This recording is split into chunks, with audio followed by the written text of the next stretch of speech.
இந்த news clip போலவே வந்து பார்த்தீங்கன்னா உங்களுக்கு ஒரு குட் நியூஸ் ஒரு பேட் நியூஸ் இருக்குது. ஸோ குட் நியூஸ் என்னன்றது முதல்ல உங்களுக்கு சொல்லிடுறேன், மறக்காமல் கவனிச்சுக்கோங்க. குட் நியூஸ் என்னென்னா இன்றைக்கி உங்களுக்கு விடுமுறை அளிச்சிருக்கிறது போலவே பல மாவட்டங்களுக்கு நாளைக்கும் விடுமுறை அளிச்சிருக்காங்க. அந்த அஃபிஷியல் அனௌன்ஸ்மெண்ட்டே உங்களுக்கு விட்டுட்டாங்க. பேட் நியூஸ் என்னன்றது வீடியோ ஸ்கிப் பண்ணாமல் பாருங்கள், உங்களுக்கு ஃபுல்லாக சொல்கிறேன். இது போல் வானிலை சம்மந்தமான விடுமுறை சம்மந்தமான தகவல்களுக்கு நம்மளுடைய சேனலை நீங்கள் மறக்காமல் சப்ஸ்கிரைப் பண்ணி வச்சுக்கோங்க. பக்கத்தில் இருக்கக்கூடிய பெல் பட்டனையும் கிளிக் பண்ணி ஆல் அப்படின்ற ஆப்ஷனையும் சப்ஸ்கிரைப் பண்ணி சப்போர்ட் பண்ணுங்கள்.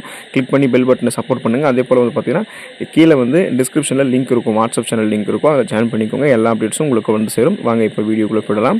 ஸோ இப்போ பார்த்தீங்கன்னா தமிழகத்தில் வந்து குறைந்த காற்றழுத்த தாழ்வு பகுதி உருவாகியிருக்கு. இதன் காரணமாக அது குறைந்த காற்றழுத்த தாழ்வு மண்டலமாக வலுப்பெற போகுது அப்படின்றத இந்திய வானிலை ஆய்வு மையம் தெரிவிச்சிருக்காங்க. ஸோ இதன் காரணமாக தான் உங்களுக்கு வந்து பார்த்தீங்கன்னா இன்றைக்கி பல மாவட்டங்களில் அதி கனமழை தொடங்கி மிதமான மழை வரைக்கும் வந்து பெய்துட்டு இருந்தது. அதனால் பல மாவட்டங்களுக்கும் மாவட்ட ஆட்சியர்கள் வந்து விடுமுறையை அறிவிச்சிருந்தாங்க.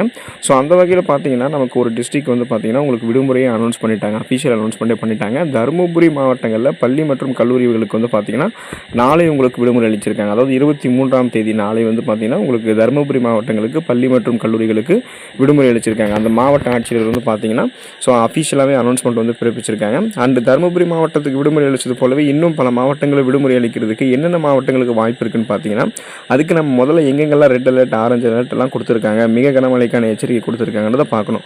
ஸோ ரெட் அலர்ட் வந்து பார்த்தீங்கன்னா திருவள்ளூர் மாவட்டத்திலையும் கொடுத்துருக்காங்க, ராணிப்பேட்டை மாவட்டத்திலையும் கொடுத்துருக்காங்க. மிக கனமழை வந்து அங்கே பெய்யக்கூடும்.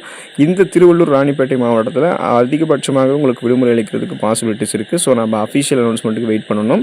அதே போலவே ஆரஞ்சு அலர்ட் வந்து எந்தெந்த டிஸ்ட்ரிக்ட் வந்து கொடுத்துருக்காங்கன்னு பார்த்தீங்கன்னா சென்னை மாவட்டம், செங்கல்பட்டு மாவட்டம், காஞ்சிபுரம் மாவட்டம், திருவள்ளூர் மாவட்டம், வேலூர் மாவட்டம், திருப்பத்தூர் மாவட்டம், திருவண்ணாமலை மாவட்டம், கிருஷ்ணகிரி மாவட்டம், சேலம் மாவட்டத்திலையும் உங்களுக்கு வந்து பார்த்தீங்கன்னா ஆரஞ்சு அலர்ட் கொடுத்துருக்காங்க. இதில் உங்களுக்கு வந்து பார்த்தீங்கன்னா அந்த தருமபுரிக்கு விடுமுறை அளித்தது போலவே அடுத்து கிருஷ்ணகிரிக்கும் உங்களுக்கு வந்து விடுமுறை அளிக்கிறதுக்கு வாய்ப்புகள் இருக்குது. அதே போல் மிக கனமழைக்கான எச்சரிக்கை வந்து திருச்சி மாவட்டம், பெரம்பலூர் மாவட்டம், கடலூர் மாவட்டம், கள்ளக்குறிச்சி மாவட்டம், விழுப்புரம் மாவட்டம், புதுவை ஒட்டிய ஒரு சில பகுதிகள், தேனி மாவட்டம், தென்காசி மாவட்டம், நீலகிரி, கோவை, ஈரோடு மாவட்டங்கள்லையுமே உங்களுக்கு வந்து பார்த்திங்கன்னா மிக கனமழைக்கான எச்சரிக்கை கொடுத்துருக்காங்க.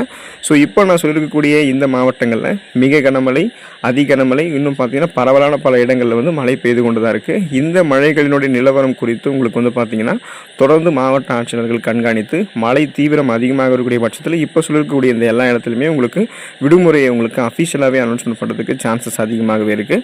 ஸோ அது எப்போ வரும்னு பார்த்தீங்கன்னா இப்போ இந்த வடகிழக்கு பருவமழை உங்களுக்கு தொடங்கிடுச்சு. இந்த குறைந்த காற்றழுத்த தாழ்வு பகுதி குறைந்த காற்றழுத்த தாழ்வு மண்டலமாக வலுப்பெறும்போது அதி கனமழை உங்களுக்கு பெய்யுதுன்னா மக்களுடைய இயல்பு வாழ்க்கை பாதிக்கப்படும். அப்போ பள்ளி மற்றும் கல்லூரி மாணவர்களுக்கு விடுமுறை அளிக்க செய்வாங்க. ஸோ நம்ம அந்த விஷயத்தை வந்து நோட் பண்ண வேண்டியது அவசியம். அதனால் இப்போ சொல்லியிருக்கக்கூடிய பல மாவட்டங்களையும் அஃபிஷியலாகவே அனௌன்ஸ்மெண்ட் வந்து வரும். ஏன்னா அதிக கனமழை வந்து பெய்து கொண்டிருக்கிறதால நாளையும் விடுமுறை வந்து உங்களுக்கு எதிர்பார்க்கலாம். இப்போது தருமபுரி மாவட்டத்துக்கு விடுமுறை அளிச்சிருக்காங்க. ஸோ கூடிய சீக்கிரத்திலே பக்கத்து மாவட்டங்களுக்கும் விடுமுறை அளிக்கிறதுக்கு சான்சஸ் இருக்குது. வெயிட் பண்ணி பார்ப்போம். அஃபிஷியல் அனௌன்ஸ்மெண்ட் வந்து நம்மளோட சேனல் இணைந்திருங்க. Thank you students.